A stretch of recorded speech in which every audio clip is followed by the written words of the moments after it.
Olá, gente! Eu vou fazer uma série de vídeos, começando com esse, comentando sobre esse livro que eu achei maravilhoso, super interessante, do físico Stephen Hawking, que foi, imagino que o físico mais famoso que nós tivemos ultimamente. Ele faleceu em 2018 e após a sua morte tivemos a publicação deste livro, um presente para nós, leitores, amantes da ciência, da física, né, em especial, onde a gente ainda pode desfrutar um pouquinho dessa mente brilhante e genial que esse físico tinha. Eu me empolguei com o assunto e acabei não dando as referências direitinho do livro.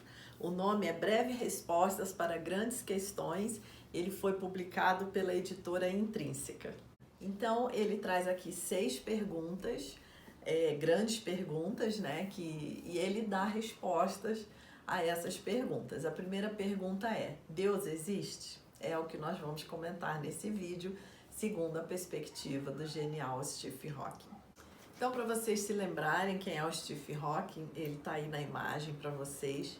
E ele é um físico que tem uma história de vida super interessante, porque logo no início da sua vida acadêmica, aos 20 e poucos anos, ele foi diagnosticado com uma doença muito grave, que é a esclerose lateral amiotrófica, que comprometeu completamente os movimentos físicos dele, mas a mente dele continuou trabalhando, né, com toda a lucidez e criatividade possível.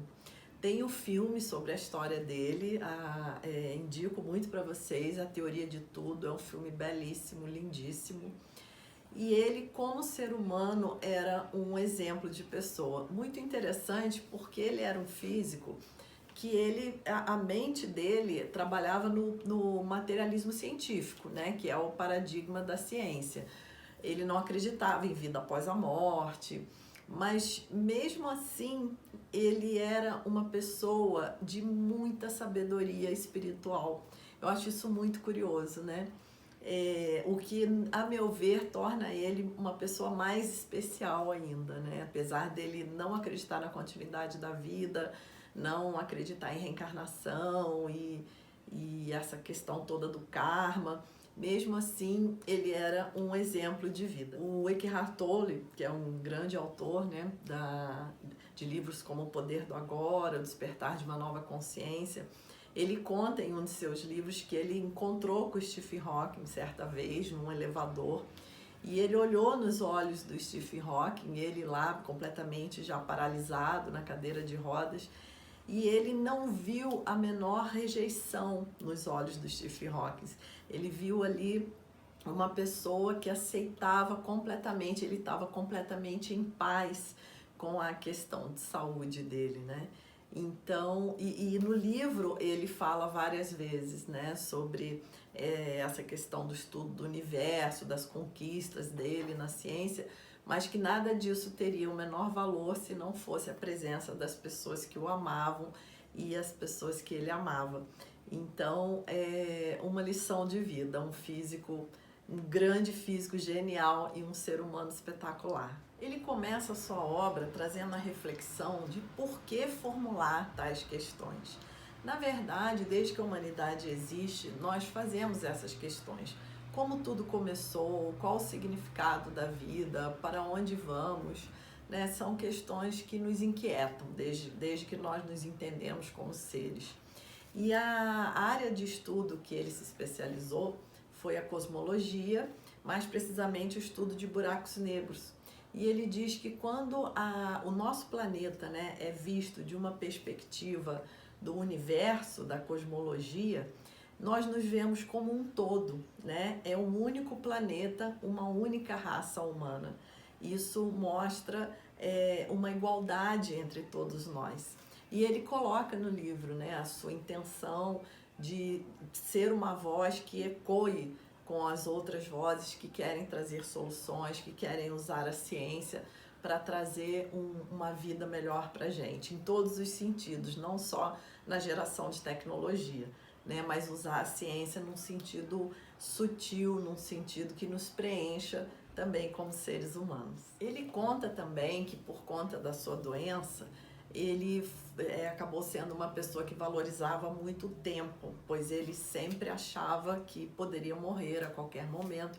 Inclusive, a própria ciência deu 2 anos de vida para ele. E ele viveu mais 50 anos com a doença. Então, isso é muito interessante, porque ele próprio já é um exemplo vivo de como a gente pode superar esse olhar científico do materialismo, né? Como o universo engloba outras coisas, outras forças, que a ciência ainda não cria modelos.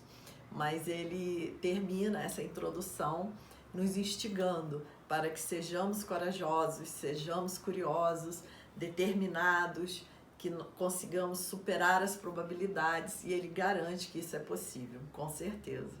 Bom, então vamos ao que interessa, né, gente? Deus existe? Essa é a questão. Só que para responder essa questão é importante primeiro nós verificarmos qual o significado está sendo dado para a palavra Deus, porque isso é uma coisa muito ampla, né?